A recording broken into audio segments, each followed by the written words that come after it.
Yeah.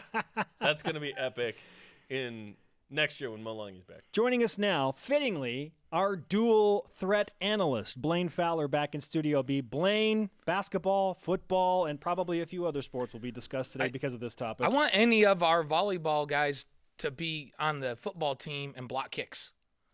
Could Ben Patch not just line up in the middle of the field, and if I'm the kicker, I'm like, oh, crap, that guy's over there? And then I shank one. Because I'm worried to kick it right down the middle because I know he's going to jump up there 14 feet. He can touch 12-4. And block. Yeah, I know. I'm exaggerating 14 feet. He can touch but 12-4. I guarantee you on a typical kick, the normal elevation, if that kick's further than a 40-yard kick on a normal trajectory, it's not 12-4 when it goes over the line of scrimmage. Really? Let's get him out there and just have him block kicks. That's all he needs to do. A la Mitch Mathews. That's a weapon. Yes, Mitch did it at Central Florida with his frame blocking a kick. So that's who I want to see out there. And I think we can assure the volleyball program that he's not going to get hurt doing that. We won't let him get hurt. Situational. We'll tape his hands up so he can't even hurt a finger. He already does does blocks on. Yeah, we'll do whatever we need to big do. club hands. Wouldn't it be fun to watch him go up and here comes the kick, and instead of just blocking it, he kills it right back. Just like wham! And then he comes down and he says, "Don't bring that light stuff in here, or it'll come back to you." Can you imagine this? He spikes a kick on a field I see goal. a potential So that's the guy I want out there. That's the dual. Yes. That's my dual sport guy right there. Ben Patch yes. is the designated kick blocker. He can do it. Kick blocker.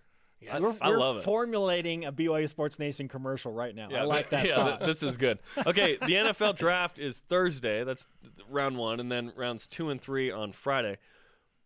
First off, which team do you think will pick Bronson Kaufusi, and which round will he go in? So here's probably not. You nailed Ziggy like right 3 years ago. With you know what? On True Blue. Bronson could go to the Lions. He could go to the Lions. So You think they like BYU I've been guys? doing some research on who needs ends, and you got to figure 3 or 4 DNs will go in the first round. Now Bronson consistently, every mock draft you look at, they have him in the top 15 going, but they don't have him in that top 4. So you got Bosa from Ohio State. That's either going to be the first or second defensive end picked, and then DeForest Buckner is the other guy. That's so some of them have him 1 and him 2 and vice versa. And then you got Shaq Lawson. So there's a Shaq that, and it's not Shaq Walker as a defensive end, but Shaq Lawson, and then Kevin Dodd. You got 2 Clemson guys that could go in the first round. So once you get past those first 4, then it's anybody's game. So probably not the first day, but on the second day, second round is where he could go. So here's the teams that need defensive ends: Cowboys, Niners, Bears, Bills, Chargers, Browns, Lions, Jets, Giants. Man, that's 10 teams. That's it? Hey, every one of those teams could use one in the first round. Now, they all won't get one in the first round. Correct. Probably 3 or 4 of those. So there's a list of teams that could use somebody like Bronson Kaufusi. I hear rumors of the Bills, that they like his skill set a lot. I've and heard could the utilize Broncos him. as well. I've heard the Broncos. I've heard the Lions. Now, wouldn't that be fun? Now, that's my wish. That'd be too much, My right? wish is to have him at the Lions Ziggy, and have it be an all BYU all the time Lions, Yeah. so we could really. What intrigues me is the Giants. They need another edge pass rusher, but they need a guy like Bronson Kaufusi that could go in there in passing downs and play inside. So you put Pierre-Paul on the outside, leave him at end. And so sometimes he comes in and he spells him. And then in passing downs, Bronson has the size to move down inside and add another pass rusher that can play inside with his hand down, inside of Pierre-Paul. And the Giants have been, all year long, if you watch them, and that's my team growing up. The Giants are my team growing up. New York guy. Yeah, and they've always had this great pass rush, and it's been lacking the last couple of years. So I know there's a lot of talk about, can they get a quality guy in the second or third round that can come in and play defensive end but also play inside. And when I hear those, I'm going, that's Bronson Kaufusi. He can do that. And wherever he gets taken, my prediction for him is that he will outperform over his career a couple of the guys that are taken in the first round. You are not alone in that. Merrill Hodge joined us a couple of weeks ago and said, I think right now, a couple of these super high projection defensive ends, Bronson hands down right now is better than those players. If Bronson played in a 4-3 and was a defensive end or moved down into tackle of times to time in a 4-3, his entire career, he would be a first-round draft pick. And so the fact that he moved around and played outside linebacker and he was in a 3-4 and there wasn't really a spot for him, and he didn't really just decide, hey, I'm going to play with my hand on the ground, and they didn't decide until last season. So to me, he has more upside than any of the other top 15 ranked defensive ends because he hasn't played that position his whole life. And so he's going to skyrocket by a lot of people. He's got this great ability to get upfield and be around the quarterback. I love the way he uses his body. Good D linemen have this natural knack of like turning sideways and not giving a big surface area to an offensive lineman. When you watch him pass rush, he just gets that, just naturally. He'll turn himself sideways, he'll slide through a hole, and he won't let linemen get their hands on him. Very fluid. So long that he can keep them away from him, keep him off of his body. Because once those big monsters get into you and get holding you, now you're done. Well, he doesn't allow that. And we know about his work ethic and how relentless he is. He doesn't give up on plays. He plays through plays. And so I think he's going to get better as a run defender to 4-3. Lateral quickness is really good. He showed that. 40 time was good. What I liked was like his 3-cone time and his shuttle time on his pro day and combine day. So to me, I think he has the most upside of all the 15, the top 15 guys that will get drafted in the first, second, and third rounds. So, those guys I mentioned, Bosa and Buckner and Lawson and Dodd, they'll all get drafted in front of him. At least 2 of those guys, he will have a better career than they do. And somebody will go, wow, he was a steal. If he slides to the 3rd round, he's an unbelievable steal. Oh, man, are you kidding me? Unbelievable steal in the 3rd round. And that would be Friday. So my wish for him is for him to go to the Giants just because that's selfish. That's Jimmer. Second round of the Giants I is want like him your there. fantasy projection. That's my selfish thing. But I think team too. Yeah, he could be with the Bills. He literally could go to the Lions. That's somebody that has a need for another pass rusher. 3 guys that played together at BYU Wouldn't in that be fun? 2012. Wouldn't that be 2012 fun? defense. So yeah. Then there's the curious case of Mitch Mathews, who will join us coming up on the Elite. show as well. And there's that. Thanks for that. Yes, exactly. Do you think he will be drafted? I think his 40 time got him into the draft.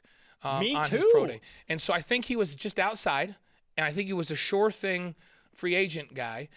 I think that got him into the late rounds of the draft because there's teams that are going to look at him and go, okay, now he ran 4.41 and 4.47, in his 2. And I think that surprised a lot of people. It didn't surprise Mitch. He was like, yeah, I knew I could do that. All of his numbers were good. His vertical was 36 inches.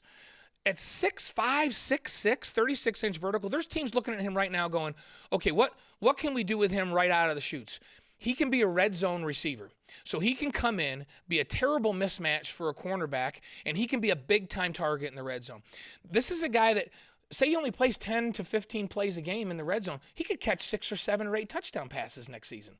And so he'd be a useful player on that team. And then whether or not he gets more playing time outside the red zone will depend on how he shows them he can get off of NFL press coverage, real physical play inside of 5 yards. If he can show them that, then he's going to play even more. But I think there's a role for him there. And you know what? I think he, at 6'5", running a 4.4, he can run down and cover kicks. And sometimes teams are going, okay, what can he do right away? He can play in the red zone, and we know he can run down and cover kicks. And he can come off the edge and block kicks and field goal. So there's a role for him. Let's draft him, and let's see what his upside is. He looked phenomenal on his pro day. Like, he was lean, he was fast. But I think his 40 time got him into the draft in the late rounds, and now that opens up a door, and he's got an opportunity. I think it would be great for BYU to have a non-pass rusher drafted because that's what BYU's been doing, which has been great.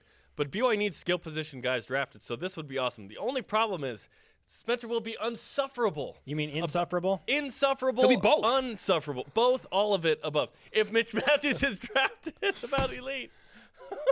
Only because I'd be right. This is a topic for another show, but where BYU I've argued against that on the show. Where BYU is going to have multiple guys drafted over the next with Kalani Sitake, they are going to start getting offensive linemen drafted again. And they're I think with this staff, the way they're going to recruit, that they're going to upgrade at that position, and we're going to start to see BYU have a pipeline to the NFL for inside guys.